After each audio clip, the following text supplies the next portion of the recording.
Good day. It's good to be with you today. We are looking, I think, at something that should make Christianity great. A subject that probably would make Christianity grow. It's a way of evangelism that's taught by Jesus and God. And you say, well, what is it? Is it door knocking? Is it gospel meetings? Is it, what is it? Well, it's really one word, and I want to talk about that word, and it's kindness. Kindness. If there's anything that should be said about Christianities and Christians, it should be the word, a description used, they are kind. I know some people have strived to be able to be said, well, they know a lot of Bible. And I know preachers and others that have stressed to be that point. They know a lot of Bible. But, a good butcher is somebody that knows how to sharpen a knife, but also how to use it. So oftentimes, kindness is Christianity in action. And I want us to look at some scriptures. I'm not just going to go on talking like this, but Galatians 6 and 10. In Galatians 6 and 10, it says, Therefore, as we have opportunity, let us do good to all, especially to those who are the household of faith. Now it says, as we have opportunity, let us do good to what? To all. And that is kindness. Kindness is doing good. Now, kindness is doing good to those that we maybe do not know and we don't like. That's kindness. It's easy to be kind to someone that's kind to you. But the thing about it is, Christianity, it says do good. Do good unto all men. It says do good unto all, especially those of the household of faith. So kindness is very needful today. Today there's people that's trying to say, and be against those or against those, and political parties. I agree with the foundation of one party more than the other.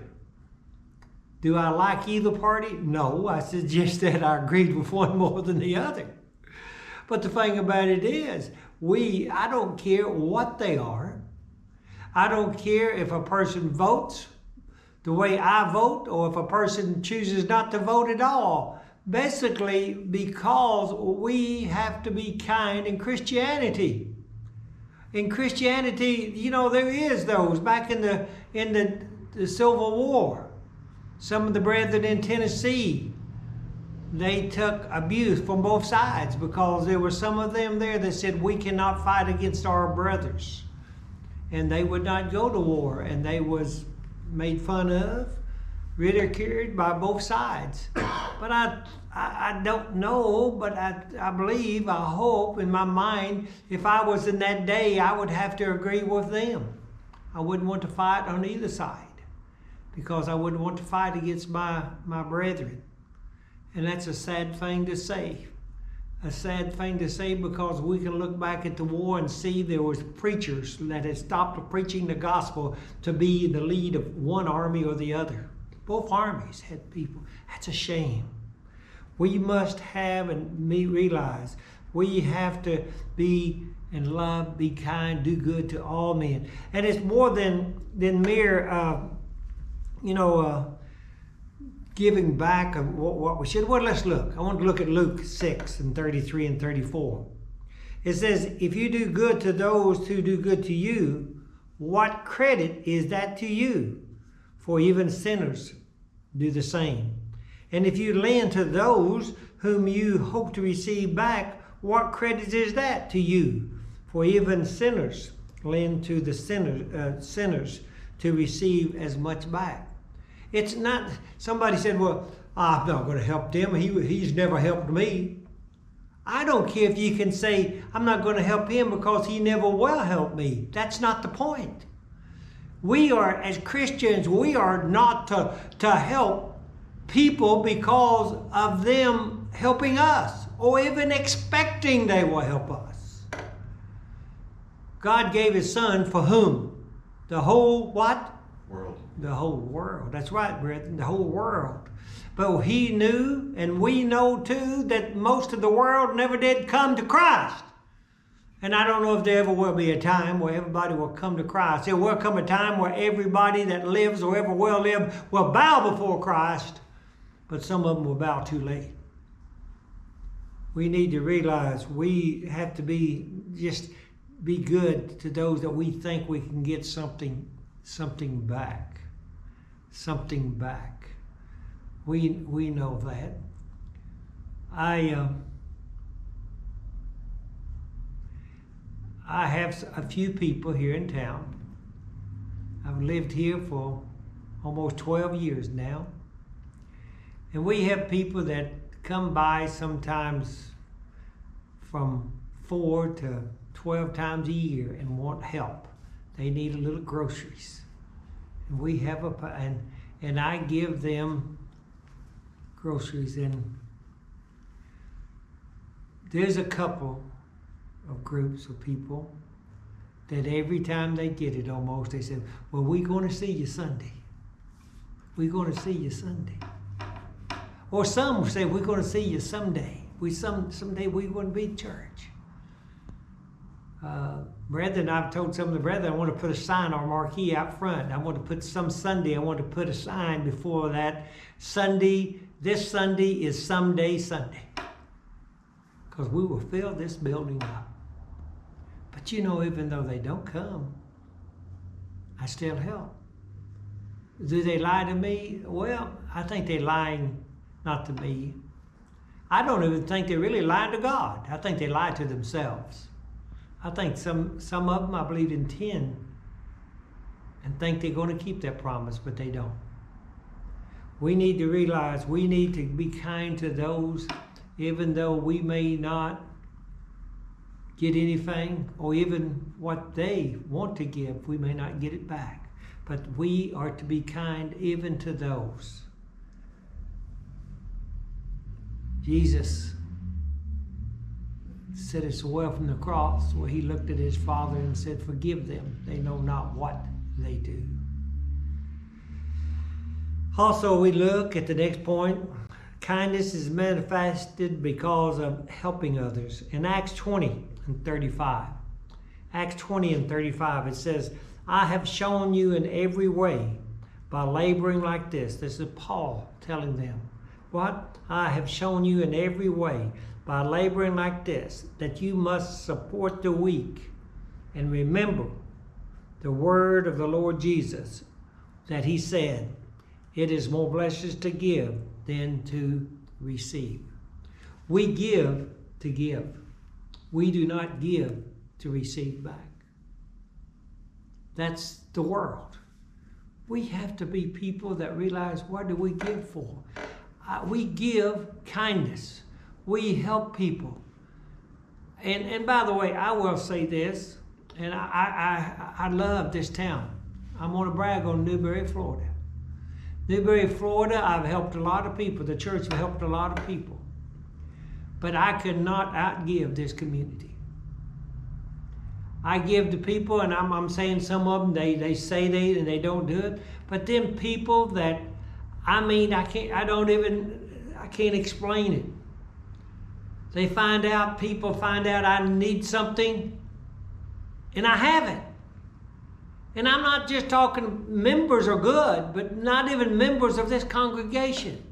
One man even came to me, and he said this.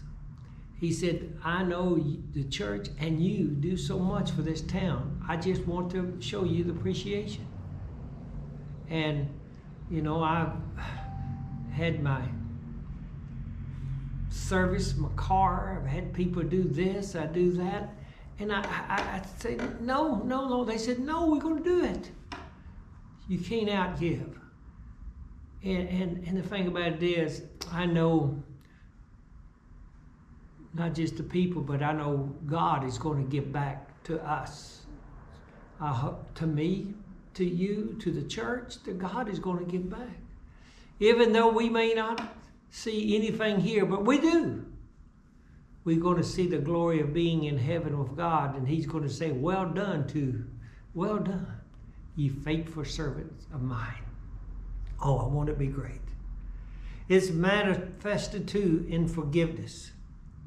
In Ephesians chapter 4, verse 32, it says, be kind to one another, tender-hearted, getting even with one another. No, it didn't say that.